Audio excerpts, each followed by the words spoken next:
a traffic jam so frustrating? If you see, then what happens in a traffic jam is with time passing by, you are where you were. There is no change in your position. So if I have to show that graphically, what does it look like? You had covered certain distance before and now you're wherever you were. This is a scenario where there is no change. And you see, or if you notice, everything changes around you. Everything changes with time, okay? Change, it occurs everywhere. Now, in that case, if change is so important, what kind of changes do we see? Like, for example, in this scenario, there is zero change. There is no change in this position. But if you look at the scenario where you're covering some distance or you're moving in a uniform motion, that means you're covering equal distance in equal time. Then what happens? In that case, you're changing constantly by a fixed value. The third scenario is when change could be in a random manner. That happens when you have a curve.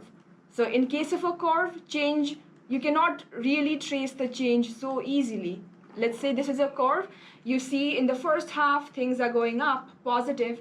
In the second half, things are coming down, negative. And that too, it's not a straight line where things are just constantly increasing or decreasing.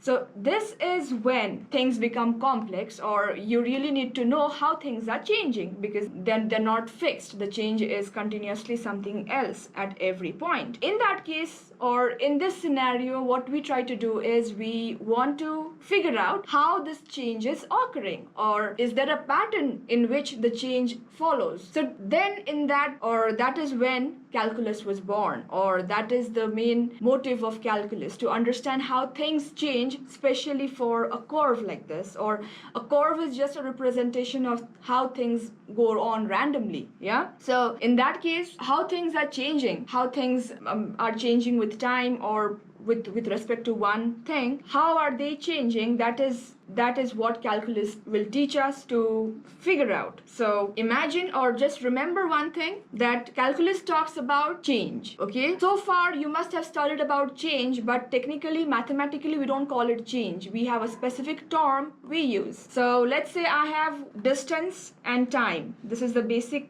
thing I can take an example of. With respect to time, if you cover different distances, or we also call it as displacement, which is almost same, it just measures the gap between the final and the initial position. So if I give you a curve, then you see that up to a certain point, the distance was getting higher and higher. So what happens is, or if I give you a straight line, for this straight line, if you figure out, or if you take 2 points, if you take any 2 points, and with the help of that, if you measure what distance did you cover in how much amount of time, if you know this, if you know how much of distance is covered in particular amount of time, then we call this as what? The gradient, which is the measure of finding the rise over run, which means what is the vertical change, how are things vertically changing here. So I'm just figuring out what was the initial displacement, or what was the initial position and the final position, and how much of time did we take to cover the two, or to reach the second point from the first. So this is how we measure gradient. So till now, gradient, or we also call it as slope, they are both the same thing. It is a measure of how one thing changes with another. So now calculus is just the advanced way of finding the gradient, but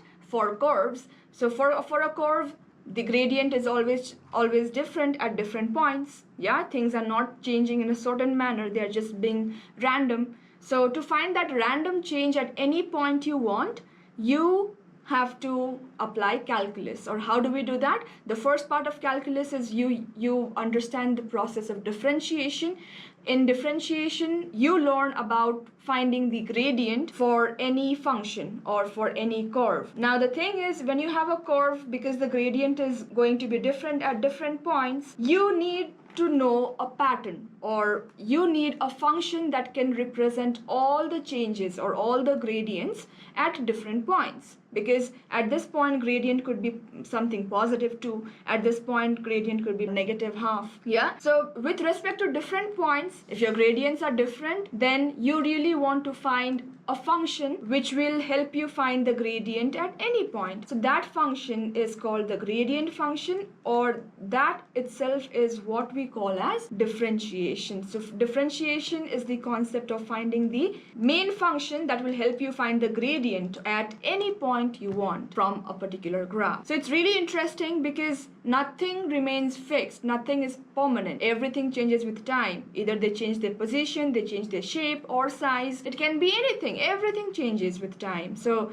it is so important for us to measure this change. Even if it's random, we can find a pattern or we can find a function that will help me find the gradient at any point. So this is how calculus begins. We understand calculus by understanding the differentiation, and later on we'll do the opposite of that as well. Just like in mathematics, for every operation you have the opposite operation. This is the introduction to calculus.